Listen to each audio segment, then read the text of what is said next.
Patty cake, baker's man. Who can replicate this cake? Cook's Country can.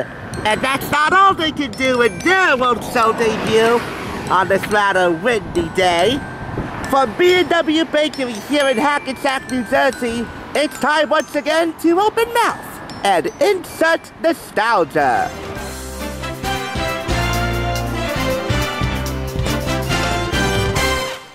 You're watching the Thrift Store Rundown's Fork On The Roadshow, making 15 delicious, one bite and one review at a time.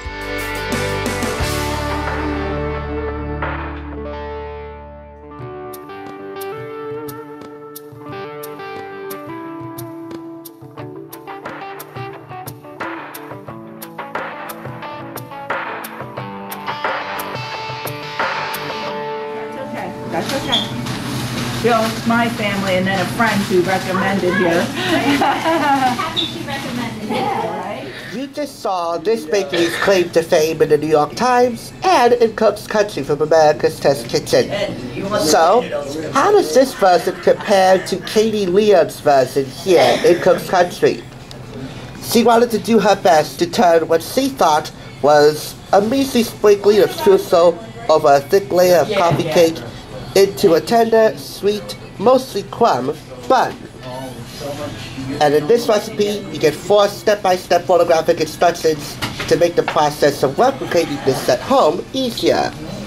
Along with a separate square here talking about B&W Bakery and their crumb bun. And it appears that they're right on. Just taking a brief look on the other side. And yeah, it does pack the people in. Now this may be a little unorthodox to change venues during the review, but I'm actually not a big pastry guy. So the remainder of this review will be tackled at a place called Fairmount Eats, which is actually across the street from B&W Bakery. Inflation. It can take our wallets, but it can never take our appetites. So let's go in. I'm starving.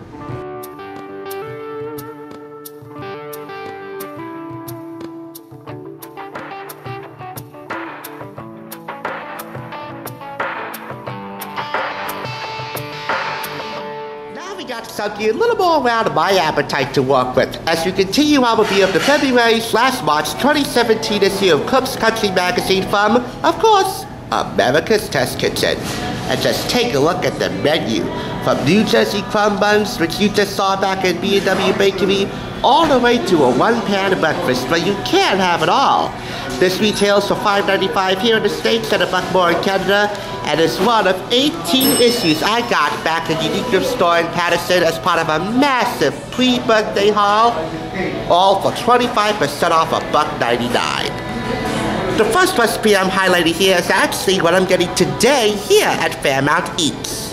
And that is breakfast tacos. Therefore, it's not this exact recipe for Morgan Borley's South Texas breakfast tacos, but hopefully it should come pretty darn close, with homemade taco-sized flour tortillas and variations for chorizo and potato fillings, with salsa roja to serve on top.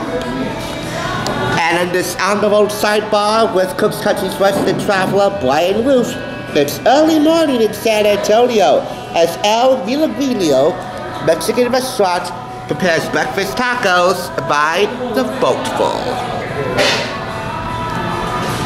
Moving on and keeping the Tex-Mex vibe going, we have here Morgan's recipe for a signature dip. Oh, just a moment. Breakfast tacos with home fries, sour cream, and salsa. But actually I have to wait, because I want to take a look at Morgan Borley's recipe for queso fundido. It should be fun, indeedo.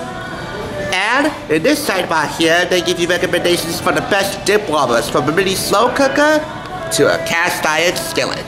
In this cooking class segment, we have here a chocolate layer cake with chocolate frosting by Katie Leon, who is responsible for the New Jersey crumb cake ripoff, if you will. Hopefully it doesn't taste like a ripoff and Rita does this. We have here 5-10 photographic step-by-step instructions for creating this classic layer cake at home. Plus, because they had a St. Patrick's Day sign on the wall, I just had to highlight this. Slow cooker corned beef and cabbage, recipe by Diane Unger. That'll serve 6 to 8. Being that we're getting breakfast right now, and yes, you can't have tacos for breakfast, I also want to highlight Cecilia Jenkins' one-pan breakfast, potatoes, sausage, and what they call egg in a hole or toad in a hole, or, you know, there are so many names for this. It's egg in a hole of toast, and it's all in one pan. And in cooking for 2, we have beef Wellington. A streamlined process without sacrificing fanciness to go a long way in moving the love of your life or the love of your life elect. You know I'm a staunch advocate for couples cooking in the kitchen, and this, given its British roots, I think, should go down a treat. There's also an equipment review for immersion blenders and additional ingredient recommendations, plus 30-minute suppers. For its world show debut, Cook's Country certainly tears of the deliciousness. 4.5 out of 5 crabs. Maybe you'll see more issues of Cook's Country on FOTR down the road, but for right now, it's an early bird fiesta. An early bird and a smarter bird, especially with America's Test Kitchen helping you out. And that's the word from my mouth to your mouth.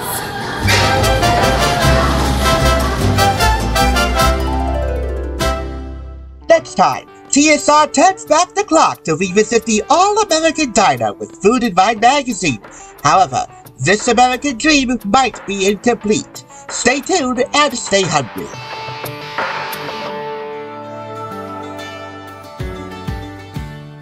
Thanks for tuning in. Just so you know, there's no limit to bringing Hollywood home on a budget. Please go ahead and check out another awesome review like this one by clicking here, and make sure you subscribe by clicking here. Until next time, I'll catch you, as I always do, on the flip side.